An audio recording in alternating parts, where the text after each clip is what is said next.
Hey guys, Lester, and welcome back to another Minecraft Snapshot update video here on the channel. We have another new snapshot today, which has added some new things to the Minecraft soon-to-be 1.19.3 world.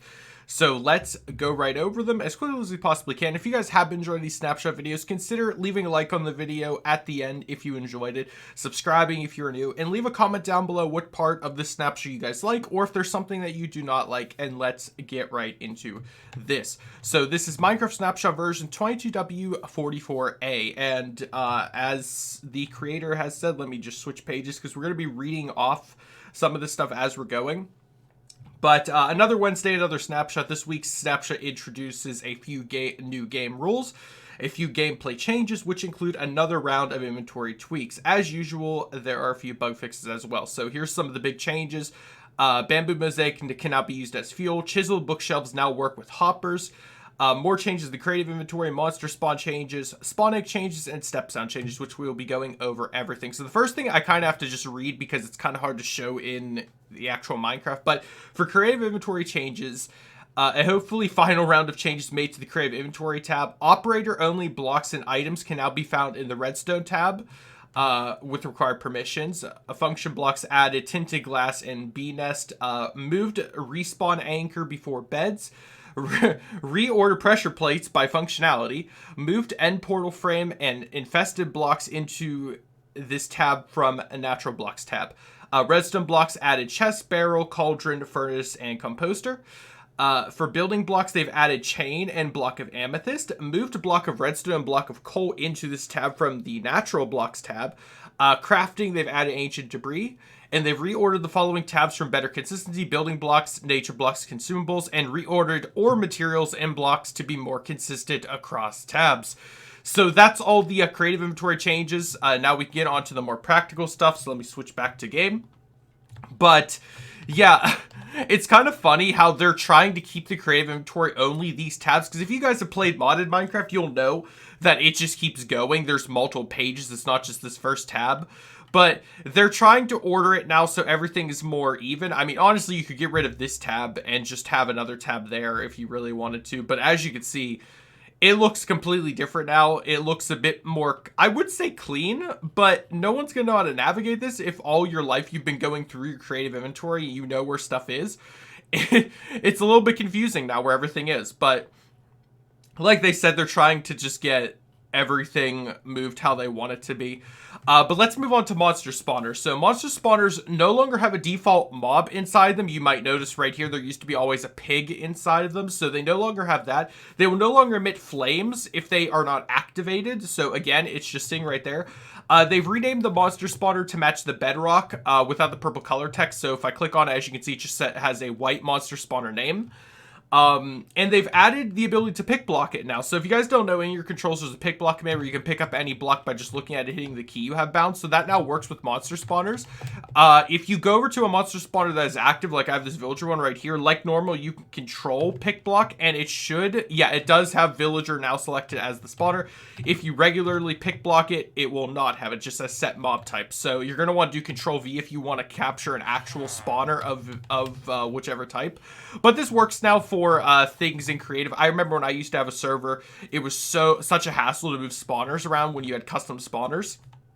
But now the ability is just literally you can pick block it, which is what we always wanted. So that's just perfect that we have that. And it says if a mob type's not yet identified, the description will just say not yet, selected. Moving on to spawn eggs, probably the biggest feature added to this snapshot. They've added new spawn eggs for the Ender Dragon, Iron Golem, Snow Golem, and it says just Wither mobs. So I added Wither Skeleton, but he already was a spawn egg, and the Wither itself. So as you can see now, these are what the spawn eggs now look like. These have never existed in vanilla Minecraft before. I think the Iron Golem was added recently though, but I could be wrong. But it now looks different. It used to be just a white spawn egg. Ender Dragon spawn egg looks as you would expect. Wither spawn egg looks as you would expect. And Snow Golem looks, again, as you would kind of guess it to look like. But it's really cool they now have these. I mean, honestly, again, in my opinion, should have been in the game since a while ago. But since they started adding spawn eggs for everything. But specifically for the Ender Dragon, the Wither, you cannot actually get them in the tab. Like if I type Wither, I'm just going to get Wither Skeleton. If I type if I type Ender Dragon, I'm not going to get the Ender Dragon spawning. How you have to do this is /give command yourself the thing. So do /give your name, and then, for example, a dragon, and then you can do Ender Dragon spawning, and you give yourself a spawning. And this is for the reason of so people don't accidentally just grab the spawning and throw it down and be like, lol, destroy the world. That's literally the only reason. So people can't just grab the spawning willy-nilly.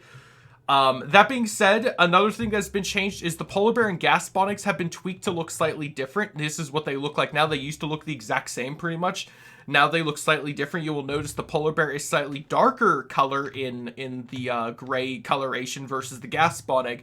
They did that just because they wanted to make the spawnings look a little bit different. Moving on to the new sounds. We have new step sounds that can be heard while walking on carpets, lily pads, and small amethysts. So I will be quiet really quickly and put my...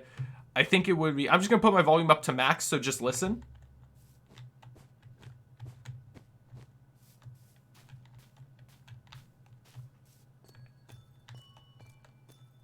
So that's the new sounds for the carpets, the lily pads, and the amethyst. Small amethyst specifically. And they've also, step sounds can now be heard when walking through nether sprouts, glow lichen, crimson roots, and warp roots. So again, I'll be quiet and let you guys listen.